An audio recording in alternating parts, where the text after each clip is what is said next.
Welcome to Your Family Dog, a podcast dedicated to helping families love living with dogs.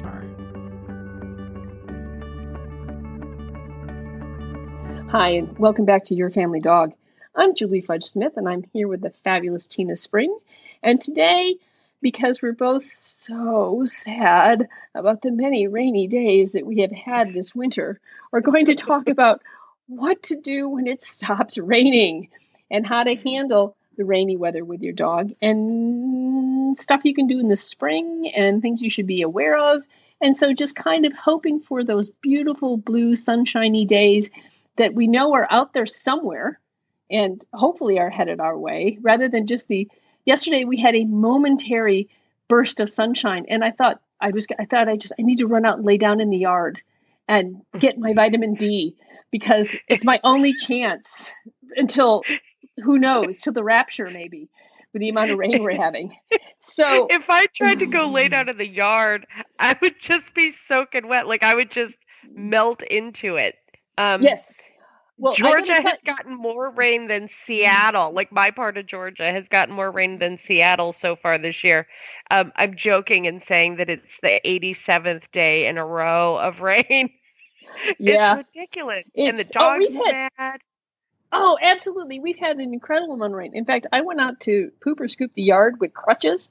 Let me tell you what an interesting challenge that was, because the ground is really soft. So every time I lean on the crutches, I start sinking into the ground. And anyway, what normally would have taken me, 15, 20 minutes, took me an hour to poop or scoop the yard. But I went out because I had to block off Clemmie's escape through the fence, because Brad was going to be gone for a couple of days, and I couldn't risk her escaping and following the mailman around the neighborhood again. So I went out to blockade the fence because she can slip through it right now. So after spending an extraordinary amount of time kicking boards into place with my one good foot, I looked and went, oh my Lord, my backyard is a biohazard. Someone is going to call the EPA on me if I don't clean this up. So then that was another hour, and then I thought, that's it, I'm done for the spring. Anyway, but Brad's got back, and he's now pooper scooping diligently for me. So anyway, that's one of the problems with rainy weather, is it's difficult to get out and clean up the yard. And then when you do get out there, and my pug has decided, like, that's okay, I'll just use my crate instead. And I'm like, no, dude, like, you've been house trained for 6 years, go outside. But he like, yeah, my dogs are just so. My Shih Tzu was like that. He was like 3 seasons. We go out with weather. them, right? It's like solidarity. Like, if you have to go out in the pouring rain that's cold and yucky, then I will go with you. But you have to watch him because he fake pees. They're so weird. Dogs are so weird. I can only imagine what they would say about us. They're like, we don't understand. Yeah. So, yes. Why are they peeing morning, in the water I did bowl, not go out, so he peed in his crate. Yeah. Well, Clemmie is getting very close to being completely housebroken, but every once in a while, like, she'll be playing really hard with Zuzu inside. And, of course, I move about as fast as a snail on Xanax. You know, it's just, I am not fast enough. That Clemmie will go, I'm waiting, can't wait anymore. And so I think part of it is she can hold it just so long, although she's getting better. But yeah, it's tough. This kind of weather's tough. At one point where it was really cold, it was kind of icy, and she went out, she just peed on the patio rather than the yard. And I'm like, it's outside. I don't care at this point. Right. Like, we're all like, how can we adjust for a win? Oh, by the way, I have to thank you again for the water buffalo horns. Because aren't they fabulous? Oh my gosh, I just got 4 more in the mail, and Clemmie has taken. I love my horns, and she took one with her on a walk in the park that's right next to us. Oh, sweet! And Brad's he said, I kept thinking she was going to drop it, and she'd drop it and sniff, and he'd be going over to get it, and nope, she would stop, she'd pick it up, and she'd move along with it. She brought it all the way on her walk and home again, and she looks like Sherlock Holmes smoking a big old pipe. With a pipe. Anyway, did you want to get your horn? Apparently, we have left it out on the deck, so we have to go get it. I was looking at today, and a couple of them are getting really little, so I need to order some. Come on. Oh, and she stores them in her food bowl. I look over and I'm like, funny dog. She is a funny dog. She's a terrible problem. I mean, it's really, really good that she's so cute. It's really good you're cute because you're a real troublemaker too. The one that I worked with was so naughty. I think it's their middle. And grouchy. I was meeting it older, so it was grouchy, high sweet girl. Yeah, okay, I got my mommy. Okay, yes, she's very sweet. She is so much trouble. You are so much trouble. You are. Anyway, so we're getting back to. Oh my gosh, yes. And it's like they're big enough that they can just push through and do whatever. Like they can just brawn themselves. Yeah, and devious. Oh my gosh, she's so devious. It's like, I's a perfectly well-behaved little puppy. I step into the dining room for approximately a nanosecond, right? And she has vacated my entire countertop. So it's just like Clementine. And I don't know how she reaches it. That's the other thing. I don't know how she gets things off the counter. But, long dogs. Yes. Well, Christopher let fly that his dream has been to have a wolfhound. Really? I like wolfhounds. I think they're really I like wolfhounds too, but I don't really need a 180-pound dog in my house. And then I have a friend who's gonna have a litter in October, and I'm just like, oy vey. Like, he's the untrainer. We can't have a puppy. Yeah, I sometimes wonder with my husband, it's like, Brad, do you not know what I do for a living? It's just... Anyway, the trials and tribulations of dog trainers are, yes, of springtime. Well, and of dog trainers is that, just because you're married to a dog trainer doesn't necessarily mean you're going to take her advice. I would say that it arguably means you absolutely will not take her advice. But there are times he does take my advice. So I can't say it's all. I can't say it's all the time that he doesn't take my advice, but every once in a while I have to kind of go. Do you understand? Like supervision, maybe a little, kind of. No, their supervision and our supervision is different. That's right. But on the other hand, I will say that since I have been in this gimpy state, yes, my daughter calls me the gimp wad. Well, since I've been the gimp. Well, she hasn't called me that in a while. You are hip. Yeah. So when she and I went to France, when she had a head injury, and so my husband said, "Why don't you two take a vacation?" So I said, "You didn't have to tell me twice." So I had sciatica flare up, and so she was moody from the head injury, so she called it Moody and the Gimp Wad do France. So anyway. So I'm back to Gimp Wad mode. Anyway, so being in Gimp Wad mode, what I will say that I have to be incredibly grateful for is that Brad is very attentive to the dogs and making sure that as much as possible before he leaves for work, he gets them out for a run in the morning and not just in the backyard. He takes him over to the little park near a Sugarloaf and takes him for a good run around the Sugarloaf so that I'm not left with two crazy dogs for the day. So I try to remember that is a really nice thing to do for me, even if you didn't vacuum. So, yeah, anyway, but so he is very attentive to that. He is really keenly aware of the fact that dogs do need exercise and that if you don't give it to them, they're going to drive you crazy. So at least part of me is wearing off on him a little bit. So there you go. I'm just eternally grateful that I have 4 lazy dogs. There's that too. Who they run around the backyard and they're like, no, we're good. We're good. Or we do a snuffle ball and they're like, thanks. A little bit of nose work, like, oh, I'll sniff the thing. I'm like, you're awesome. Thank you. Yeah. So rainy days. Rainy days. So we should probably get on task. So I don't know how much of that I'm going to include. I might include some of that. But anyway. You might. We'll see. Yeah. All right. Okay, so, rainy days. Back to rainy days. I'm all about us being real.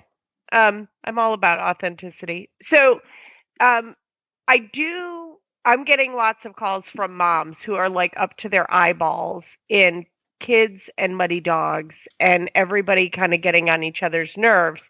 And it's been a really good opportunity to chat about how to practice the skills we're going to need as the weather improves between now and then, right? Right. And also to think in terms of, okay, what am I fussing at my kids and my dogs about every day? And how can we reframe that and do that better so that we're not grouchy and fussy? I will say muddy dogs very quickly make for excellent husbandry and jumping up lessons because if my 4 dogs go run around the backyard for any time at all, at this point they're tracking in muddy poop and mud and water, and I don't want them putting their feet on me, the furniture, each other, anything. So the good news about this kind of cruddy, rainy, blecky weather is that it is a really good time for reinforcing those good skills that the dogs have, reminding them about like, don't put your nasty feet on me. Or even reminding myself like, oh, I could teach my dogs a spin and ask them to do that on the rug by the door instead of having to handle feet Right. and a towel and the grumpiness that for lots of dogs, they're just grouchy about it. They're like, stop touching my feet. So if I could teach the dog how to do it on their own, well, that's a win, right? Mm-hmm. I have a client who calls it crazy dog. Mm-hmm. Mm-hmm. And That makes then perfect other. sense. Yeah. So having her dog run around on a little rug like a lunatic, and then she calls it other when the dog goes in the other direction, and Mm-hmm. boom, feet are mostly clean and dry, and the dog thinks it's hysterically funny. I don't know that I could do that in my household with multiple dogs. I think that might become a little bit of a problem, but it was a great solution for them. Right. Right. Um, We used to call that spin in one direction and then nips, which is spin backwards oh, nice. for the other Excellent. one. Well done. Yes. So I'm also using it as an excellent time to work on recalls because Mm-hmm. nobody wants to stay outside because it's rainy and gross. So I'm like, Yep. "Gee, look at these brilliant recalls we have. All of my dogs are coming when called beautifully, even the deaf one." Right. Um, That's so so. I'm How just does that adding a work little bit. with the Oh, deaf I one? just add a little bit of, food in my pocket to the process. And so they're out there, and we go with them because, again, solidarity in the rain. But they're getting very good at, are you guys ready to come in? They're like, heck yeah. So So with the deaf dog, do you have a hand command, some kind of visual command for the dog yeah, to signal that it's they come? mostly like frantic waving in his direction, occasionally with less than kind language, because I've learned that being hard of hearing is like the only disability that we actually blame on the disabled, right? Like it's almost like if he would just listen better, I wouldn't have to yell, right? And yeah, just it's so frustrating, I think, for everybody that we have this dog. And he's funny too, because he's also a pugnacious pug, right? So he also just likes busting your chops. So half of the time he just thinks it's hysterical to pretend he doesn't know what you're talking about, in addition to the fact that he can't hear you.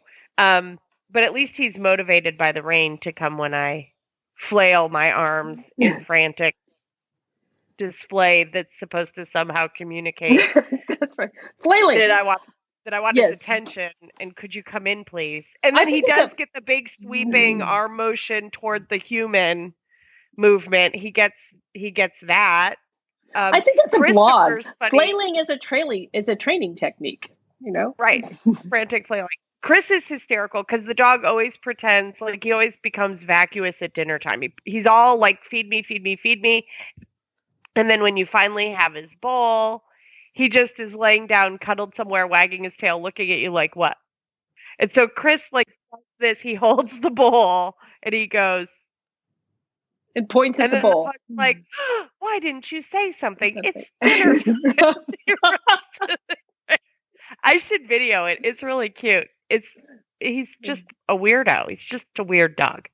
I Well, love him. Clementine, when it comes to dinner, like every time the dogs go out, around particular times, like if it's later in the afternoon or in the morning, they go outside, and then I open the door and call them, and they come flying in, and Clementine goes blasting past me and stands in front of her food bin. Like, time, right? It's time. And it's like, no, it's not time. It's like, no, it's time, right? And it's like, no, it's not. Like the third time, it's like, it's time, right? It's like, no, Clemmy, it's not time. And she's like, oh, okay, fine. And she'll throw herself in her crate or something. But it's just hysterical because it doesn't happen all the time, but there's like a 2-hour window in the morning and the evening where she's convinced that if she stands in front of her food bin, I'm going to break down and feed her. So our dogs used to lie to Christopher all the time. Oh, and they always lie about to get dinner. an extra dinner or an extra breakfast. So now, like, we had to actually create a process that the humans would know, even if the other human was unavailable, if the dogs were lying. Because they were like, no, she didn't feed us. We're starving. Yeah, mine too. It's like, can't you tell by my earnest look? I'm wasting away. I'm like, I'm looking at your waistline, honey buns. You are not wasting away. So seem fine. Yeah. You know, and actually, if you skipped a meal, probably wouldn't hurt you, honey buns. Well, and I've totally said to them, like, dogs in the wild do not catch a bunny at 7 a.m. and another bunny at 5 p.m. Yeah. Like there's not like a bunny time clock that says, hello, I'm here to be consumed. So, that's right. They're funny. Well, that's one reason why I tend to try and feed them during a time period. I feed them between like 6 and 10 a.m. and 6 and 10 p.m. Yeah. So that we don't get fixated on a particular time. But usually, because Clemmy's still a puppy, come about 6:30 in the morning, and she needs to go out. I mean, she just needs to go out because I've gone all night long because I'm a really good dog, but now we're kind of desperate. So now something needs to happen. Yeah, now something really needs to happen, and I will and then they'll both come up and start licking my face. It's like, oh, I have the boot. Get your dad. He'll take you out. So I don't know what I'm going to do when the boot's gone because I'm going to have to start getting up in the morning. I'll be surprised if you give up the boot or if you just like only take it off when he's at work. The only problem is he goes to my orthopedic appointments with me, so he's going to hear what Dr. Cheney has to say. Dang. But like I said, if Dr. Cheney, excuse me, if the orthopedic does not take me out of the boot tomorrow, I'm going to have to take him down. That's just all there is to it. You've had enough. So what things are you doing for like enrichment for those snowy, crummy, icy days in Ohio where your dog's really just, it's not safe, right, for them to be out for long periods of time exercising? Because you have sporting breeds, right? They're high energy. They're not my lazy mutts. What kind of enrichment Zuzu for a flat coat? Zuzu for a flat coat is fairly lazy, but she's not as lazy as a lazy breed. Anyway, Zuzu's just special. What do I do? There's a couple things that I do. One is Clemmy loves her Kong Wubba, the big one. So she gets that with Cheerios. The wobbler. Got it. Yeah, the wobbler. And so she gets that. Usually I put her lunch in that, or I'll give her Cheerios in it at some point during the day. So she loves that. The horns, they love their buffalo, water buffalo horns. Water buffalo horns. So sometimes I'll put a peanut butter smear on the inside with a little bit of Cheerios or kibble if they need a little bit of extra chewing time. One thing I do is part of my patio is covered, so it doesn't get snowy. So what I can do is if I really need them to get a little bit more exercise, I can throw a combination kibble or Cheerio hunt underneath the overhang over the porch that's covered, so they're not on the ice if it's icy. And they will do that, and they can be out for like 10 or 15 minutes or however long it takes, and they'll come back in. Lots of stuffed Kongs. We do lots of stuffed Kongs. And let's see what else. Oh, and I will do a kibble toss or Cheerio toss in the kitchen as well. And what I find, like when my grandkids are over and so they're stuck inside and we're all stuck inside, lots of Cheerios are happening. Lots of Cheerios, because I'll be sitting here and the grandkids will be sitting at the table having a snack. And Zuzu and Clemmy will want to go under the table to get all the stuff that's being dropped by the grandkids. So what I do is I usually have a big bowl of Cheerios and I'm playing drop. Karen Deeds talked about that in one of her episodes where she says, you say drop and then you drop the treat. So we do that a lot, and I can get the grandkids to play that.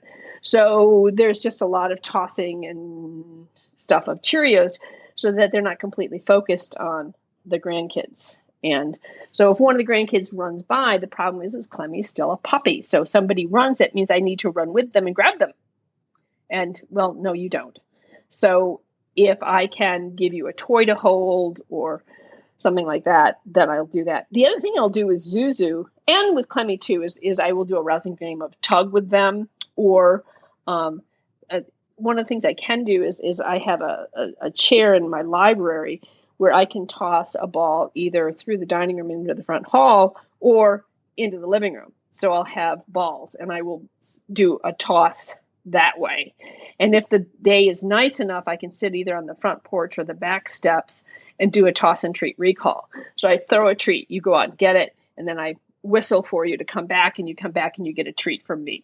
So we'll do toss and treat recalls. So I try to do things where we can move some inside. And if I don't throw a ball for Zuzu, I'll throw a soft toy so that I don't take out my china cabinet and things like that. Right. Yeah.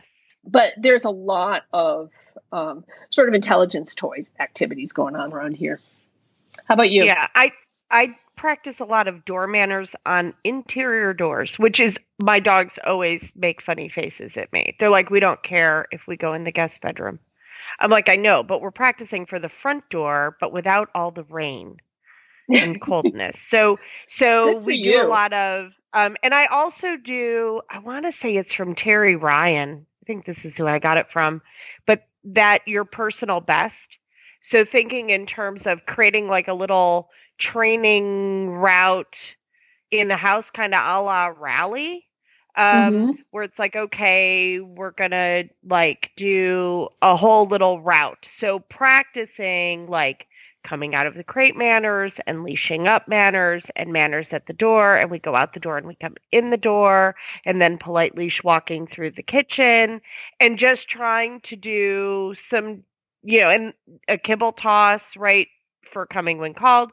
And just seeing like for each of the dogs, like incorporating what I would normally, training I would be doing out in the yard or training I would be doing at the shop with the house, right? And one dog at a time. Because I think the other thing that ends up happening is I get a lot of clients who are like, well, we have 3 dogs and trying to do that with 3 dogs. And I'm like, you can't, you're a better trainer than I am. I can't do it with 3 dogs at once. No. Right? Each dog has their own needs. So it might be that Marco and Jack each are getting a stuffed Kong and Rizzo is in a exercise pen with some other toy that he's beating up. And then I'm working on this personal best with the pug who's learning, or he's up on the grooming table and I'm conditioning toenail cutting or grooming him. I mean, honestly, like the pug sheds like nobody's business. So getting him up on the grooming table and doing some just good, like, husbandry, cooperative care as a training game kind of thing. I recently moved the grooming table and put it in front of the refrigerator and put a lick pad on the side of the fridge. I've done that. So yeah, because I was like, I need 3 more arms. Right. So we've started conditioning that a little bit. Well, that sounds great. But one of the things I've been inhibited with is I can't walk a lot. And so I cannot do leash walking with the dogs because I'm like an octopus. And then you add a leash in and I can't do that right now. But I'm thinking now that I'm becoming more mobile, and maybe if the rain never stops, then I can start doing some indoor training because you are a far, far better dog owner than I am. I'm just like, I just need something to keep you busy, man. and not thinking in terms of how can I prepare you for the future. Well, and even if I'm just practicing things like how to have kitchen manners while I'm cutting up your broccoli, or on and off the bed, just practice, can you get up here? Can you get off of there? Right? Because when the weather does break, we're going to want to go do things. And if my dogs have been laying around for 3 months, then they're not in condition to Right. go for some big walk or to go hiking or whatever. And given that I have, three really, really sensitive, fearful dogs, that means going where there aren't really other people. We're not going to run into other dogs like they're special kids. So that usually means terrain that's a little bit more difficult. Right. So I've started, taking weight off of me and walking even though it's raining, and which does include up and down the hallway in my house. Like those steps count too. They do. But but also conditioning the dog for that. Right. Well, one of the things I think we forget is that we don't want our dogs to be weekend warriors. We like people suffer from that. Somebody who hasn't done anything, and then I go out and the sun. It's really nice outside, so I play basketball in the morning, and I go for a bike ride in the afternoon, and then Sunday I'm going to play golf, and by Monday you can't move. Well, we can't do that to our dogs either. If our dogs have not been walked a lot or gone for hikes or runs over the winter, then you can't suddenly in the spring go, okay, dude, let's go for our 4-mile hike. Because that can, if they're not conditioned for it, you can cause injury to them, especially if they're older dogs, if they're 7 years of age or older and they're considered geriatric. You have to be a little bit careful about conditioning them. So the idea of working with them on leash manners over the winter so that you can start walking more when it turns nice, so they've got good manners while you're walking, then you can start to condition them for the longer hikes. But remember that they too can get a little soft if you're not, if you're not conditioning them. I know that for me, as I've had these 10 weeks of being on crutches, and I'm starting to walk a little bit now, I'm surprised in some ways how tired I get and how, sore my foot gets very quickly, simply because I have not been using it. So I have to work into that again. I don't think that I'm going to go mountain climbing in May or anytime soon. I don't think I'm going to go mountain climbing, period. But nonetheless, I'm definitely not doing it now with the foot that I have, because I have to get it back into condition. And you have to make sure your dogs get back into condition too, because you don't want them to be sore and tired after a fun weekend either. Right. Like, who wants that? Like, I don't know. I think everybody's had a coach at the gym who made it that we couldn't move our arms and legs for 3 days. And I'm always like, okay, that's not actually how to condition. That's how to just injure somebody. So I do. And I also, for my dogs, and maybe not for yours are more sociable and kind of more stable dogs. But for my special dogs, there is a lot of getting them used to hearing and seeing things that they worry about. So I'm doing a lot of conditioning of playing the sounds of kids playing, or dogs barking at them, right? So that I can condition some of that anyway, so that when we go to take a walk, when that dog barks at them, and they're going to, that my dogs and I have already kind of warmed up that skill of how we handle that, right? And there's as many ways to handle that as there are trainers, but how do I practice the mechanical skill so that I'm more fluent in that skill? And then also my dogs, I have a plan, and the dogs have practiced it a little bit too, so that if I'm going to use, a hot dog in the grass and a scatter cue to float them over something, we've practiced that already. Right. Well, the other thing is what you don't want to have to be doing is trying to manage all the management skills of how do I, the leash management and, walking calmly skills and stuff, and manage the scary things that come your way. So if you've got the leash skills and the other stuff, then you can concentrate on really helping your dog when you encounter those scary things. You don't have to be trying to do multiple things at once. Like you are being crazy on the leash and now there's a squirrel, there's a man in a hat, for goodness sakes, and he's walking our way, and that is really scary, and I can't help you because you have wrapped yourself around my legs. So you're right. You need to get those management skills down so that you can also manage the other scary stuff that may come along for your dog. And it just makes it easier for you as well as for them. When it's raining and cold and gross, I totally do some of it in the car. Okay. Right? Like take the dog in the car and we can go and watch. So let's say I want to work on Marco being concerned about seeing other dogs. Well, if I go and park across the street from a local vet's office, we're going to see dogs walking in and out of the vet's office. So I can control how far or how close we are. Mm-hmm. I can dedicate whatever time I want to dedicate to that. My dogs have a really nice hammock in the back seat of my sedan, so I can literally just throw stuff over my shoulder to them. Or I can, if it's people, I can go park outside of a big box store far enough away that my dogs are taking in the stimulus, but that they're not making me deaf barking in the car, and we can kind of practice that stuff. So I think sometimes we get mired. I know I do. Maybe you don't. You're a better person than me. But I get mired in all the things I can't do because, stupid weather. It's cold. It's rainy. It's gross. Right?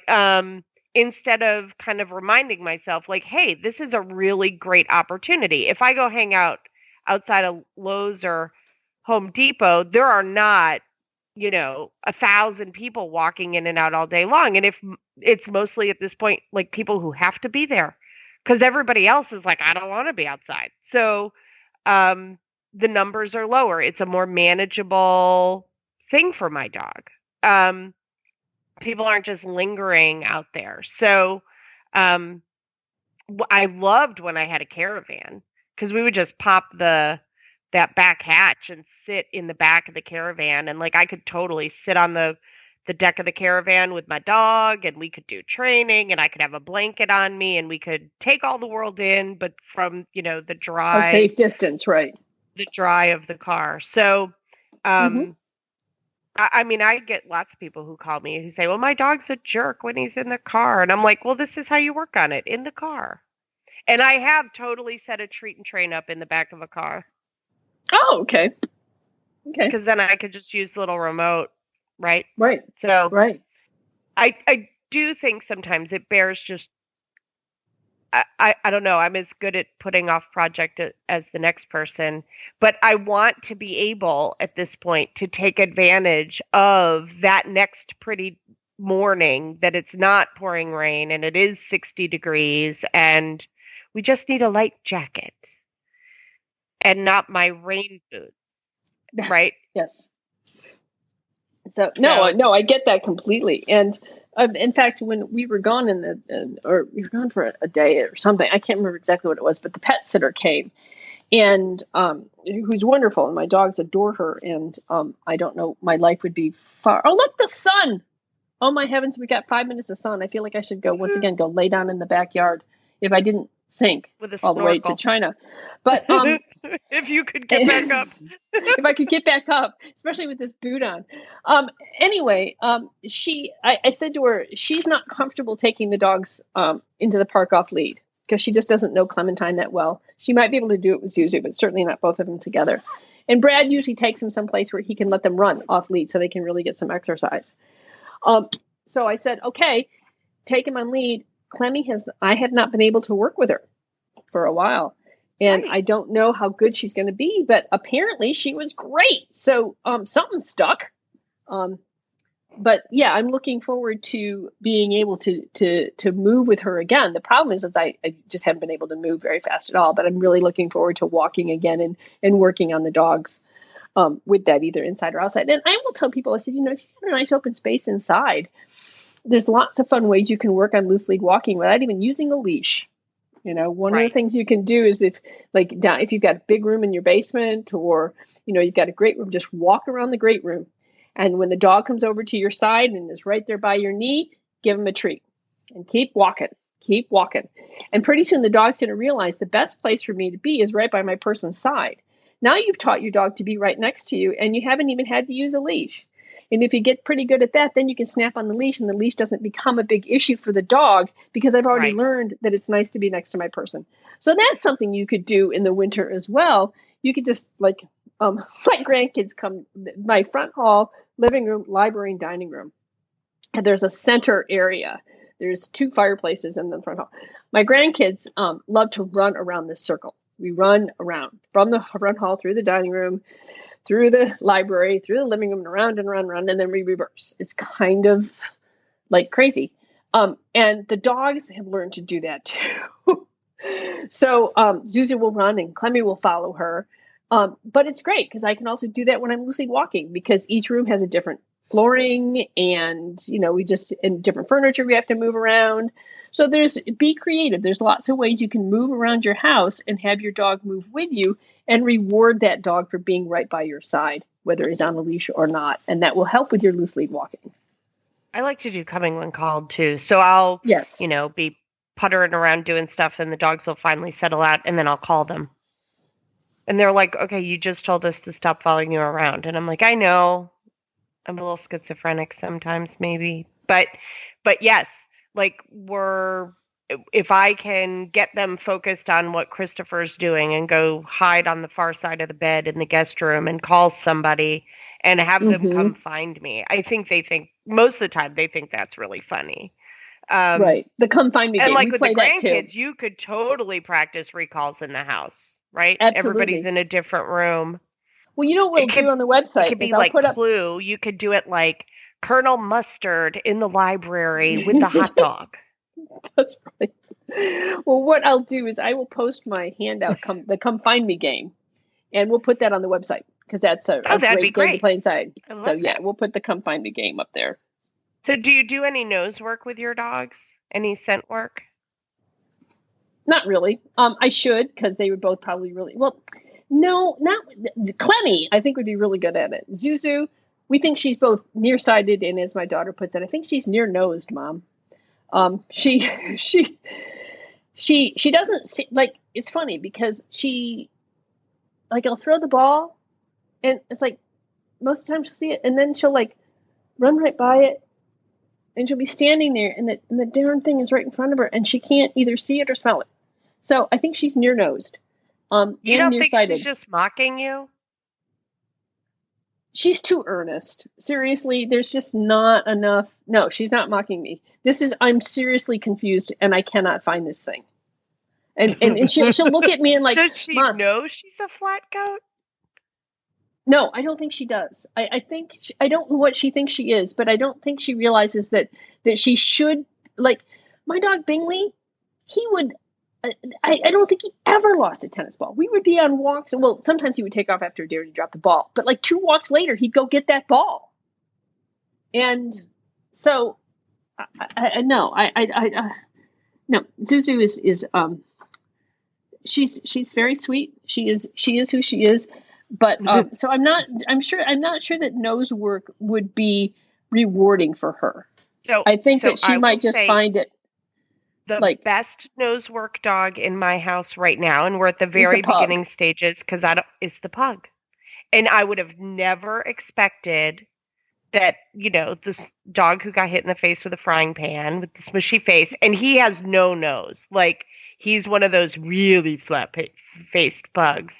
Clean his little facial fold religiously. Amazing to me how much he enjoys that nose work. So it's been really fascinating to me that, and all of the dogs really like it. I think probably Rizzo likes it the least, but that I think is about all of the accoutrement. It's not like he's afraid anything is a dirty trick. So if you put a container with scent down next to him, he's like, is it a trap? Like, it just, his baseline worry is pretty high. So as we work through that, I think he'll be better at it. We talked to a friend of mine who's a veterinarian and who does search and rescue. So we did a podcast with her and she had some scent work games that she suggested and sent some videos. So I will link to that on the the podcast as well. So if you hadn't listened to our scent work one, you should, because there's some good stuff in there as well. Cool. I'm really excited that the location where I teach is a retail space, right? They're a store, and they're moving in the plaza. And with the build out for the new space, I'm actually going to have a dedicated space. So I'm so excited because I'll be able actually have a dear friend who's in South Carolina who I'm probably going to invite in to do like a Nosework 101 kind of thing to get people started. And I'm really excited about all the options that that's going to provide. Whether or not it kills me, because then I'm working even more than I am now, I don't know. But I'm excited to have like some cool things we can do. Yeah, that sounds really great. Congratulations on that. Well, I think we've given our owners a lot of things to think about today on what they might be able to do to prepare for the good weather by doing some stuff on the inside. One of the things that we would like, if you enjoy listening to us, if you like our podcast, could you please like us on whatever platform you get us on? If you would give us a review, hopefully a 5-star review, but we'll take what we can get. Anyway, like us, share us.